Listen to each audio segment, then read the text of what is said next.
So the rebels have greatly contributed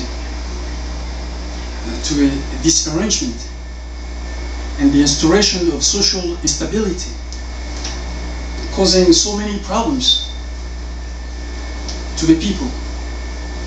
So therefore, they can be trusted.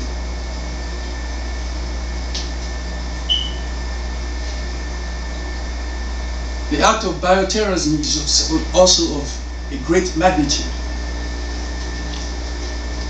I showed you the problem that little Salam Ouedraogo is facing. There are so many ramifications. His exposure and the exposure of the Ivorian people and the gases of Ivory Coast, of Cote-D'Ivoire, are facing serious health-related problems in the long run, because environmental pollutant can cause so many collateral damages, leading to cancer, respiratory diseases, and many other physiological problems. And these symptoms or conditions can be passed on to next generations. So it is a problem of great magnitude.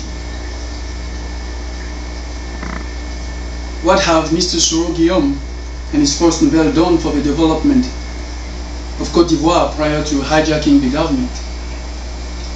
What have they instilled in the past 7 years that qualifies them to lead, organize, and supervise the presidential elections in Cote d'Ivoire? Where are we going with these ignominies? Where are we going with these ignominies?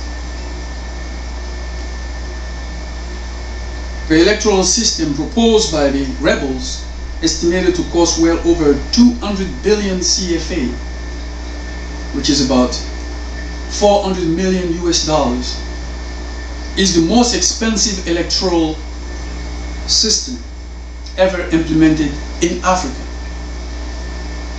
This money is being spent to organize some elections in Africa where people have no access to clean water, food, education, basic medical care. In Africa, where people don't have access to housing. This money was plundered.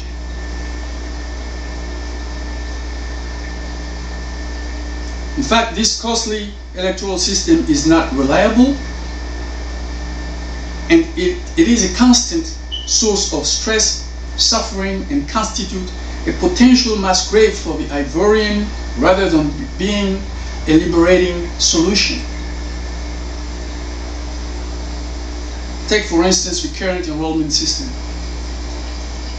This system has led to countless cases of fraud, precluding millions of Ivorians from individually enrolling themselves to vote in Cote d'Ivoire or elsewhere, in Europe, in the United States, and many other countries where they could vote. The system has, however, allowed foreigners to potentially postulate on the electoral listing. In fact, millions of people have been excluded from the enrollment process and will not take part in the elections either because, number one, there were no enrollment centers in their immediate areas. Two, the petitioner did not have a means to afford having their birth certificate notarized.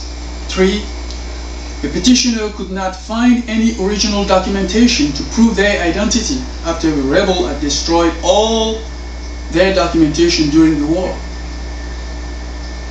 For the census agent who did not have a simple copy machine on site, refused to use the original copy of a petitioner's birth certificates. The petitioners, poor villagers for the most part, were asked to come back with their own copy or to forget about registering altogether. 5. the petitioners were sent back on numerous occasions, either because the enrollment center were opening late in the day or closing early in the afternoon. But most importantly, many petitioners were driven away by the arrogance and rudeness of the census agents. They didn't have a copy machine, a mere $25 or $50 copy machine, having spent $400 million to organize a revolutionary election, democratic, transparent election. After killing so many people and disrupting the lives of so many people, after all that has been invested, they couldn't have the basic necessity to make sure that this system runs smoothly. Everybody was just stealing, robbing the government. It was an opportunity for them to enrich themselves. And these census agents, who obviously did not have the peace and the utmost interest of the country in mind, were already brewing terror to discourage the voters who, in their view, did not seem to rout for their candidates. This discrimination and arrogant and despicable behavior, this discriminating, arrogant and despicable behavior displayed by these census agents stem from the assurance conferred to them by the immovability of the rebels from their governmental positions until after presidential elections. These ministers, the government of Soro-Guillaume was said to be not movable. So as long as there was no election, they would have stayed until Jesus came. They would remain minister for lives and destroying the lives of so many people. How can the United Nations endorse this type of arrangement? Some agents went even as far as opening up a fraudulent enrollment center in June 2009. They did it in Harlem, New York. They did it for the purpose of enrolling foreigners who later would be paid to vote for the candidates of the rebels. I saw it with my own eyes. I went there and I saw foreigners sitting there. I spoke to them. Now, if those rebels had the audacity and arrogance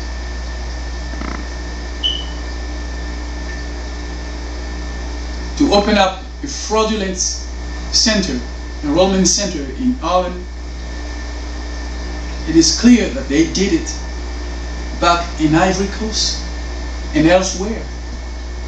And the fact that they used a birth certificate set a stage for failure, because thousands of birth certificates were produced to enroll fictitious candidates. And all the candidates were involved. Where are we going with these ignominies?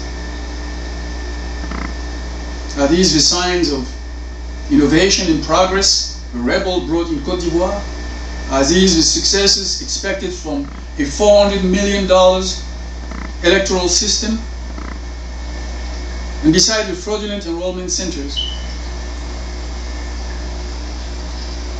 there are so many and countless problems that I can't even begin to enumerate.